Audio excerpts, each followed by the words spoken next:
এই জন্য তিনি বলেছেন কুমারী মেয়েকে বিবাহ করো।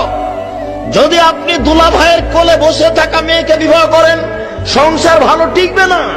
দুলা ভাই তো জেনা করার তালে শ্যালিকাকে যা কিছু চেয়েছে দিয়েছে, ও সংসার বিলিয়ে দিতে রাজি। ও তো জেনার তালে ঘুরছিল। কাজেই শ্যালিকা বলেছে যে 10,000 টাকা লাগবে। 10,000 কেন তুই আরো নে না। দুলা ভাইয়ের সাথে চলা মেয়েকে বিবাহ করলে আপনার সংসারে যখন আসবে, তখন দুলা ভাইয়ের সুবিধা তার বারবার মনে পড়বে, আপনাকে মূল্যায়ন করতে পারবে না। বাপের কাছে দামি জিনিস নেওয়াটা স্মরণে থাকে না। বাপ একটা জিনিস কিনে নিয়ে এসে দিয়েছে, তখন মেয়ে বলছে আব্বু আমি এটা নিব না। নেও না, আমি এটা নিবই না, আমাকে এত দামের দিতে হবে। তখন বাপ আবার ওটা ঘুরিয়ে নিয়ে গিয়ে 5,000 টাকা দামের একটা কাপড় নিয়ে এসে দিয়েছে। কিন্তু এই কাপড়ের সাথে স্বামীর কাপড়ের তুলনাও করবে না। কেন? এটা ও হিসাব করে না।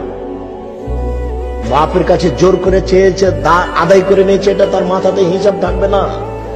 বাপ যদি জমিদার হয় আর স্বামী যদি দিনমজুর হয়, সে ভাববে আমার পিতা জমিদার মানুষ, তার সংসার এভাবে চলতেই পারে।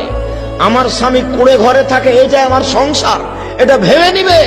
কিন্তু দুলা ভাইয়ের সাথে সে তার স্বামীকে সমতা করে দেখবে। বন্ধুর সাথে চলা মেয়েকে যদি আপনি বিবাহ করেন, তাহলে সে বন্ধুকে আর আপনাকে সমতা করে দেখবে, তখন সংসার টিকবে না। এই কারণে তিনি বলেছেন তোমরা কুমারী মেয়েকে বিবাহ করো যে পুরুষকে বুঝে না, এমন মেয়েকে বিবাহ করো যে পুরুষই বুঝে না। 10 টাকার কাপড়ও যা, 10,000 টাকা কাপড়ও তাই, মনে করে যে পুরুষ এরকমই দেয়। বাপ কোটি টাকা দিয়ে কাপড় কিনেছে, এটা বাপের টাকা কেউ হিসাব করতে পারবে না, এটা করেই না, ওটা তার মাথাতেই থাকবে না। এমনি কান্নাকাটি করে জোর করে বাপের কাছ থেকে একটা আদায় করে নিয়েছে। সম্মানিত উপস্থিতি, 2 নম্বরে তিনি বললেন আন্তাকা আরহামান, বেশি বেশি বাচ্চা দিতে পারে কুমারী মেয়ে। আপনি তালাক প্রাপ্ত মেয়েকে বিবাহ করেছেন, আগের স্বামীর মাধ্যমে 3টে বাচ্চা হয়েছে, তার পেটে বাচ্চা ছিল মাত্র 6টা, এখন কয়টা হবে? আর 3টে। আপনি দুলা ভাইয়ের সাথে চলা, বন্ধুর সাথে চলা মেয়েকে বিবাহ করেছেন, অবৈধভাবে তার বাচ্চা আগে 2টা নষ্ট হয়েছে, তার পেটে মোট বাচ্চা ছিল 5টা, এখন কয়টা হবে? 3টে।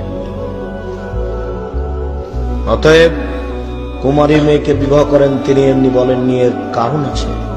তিনি বলেন ওয়ার যাবিলে আসিরে, অল্পতেই খুশি। স্বামী যা দিবে তাতেই খুশি হয়ে যাবে।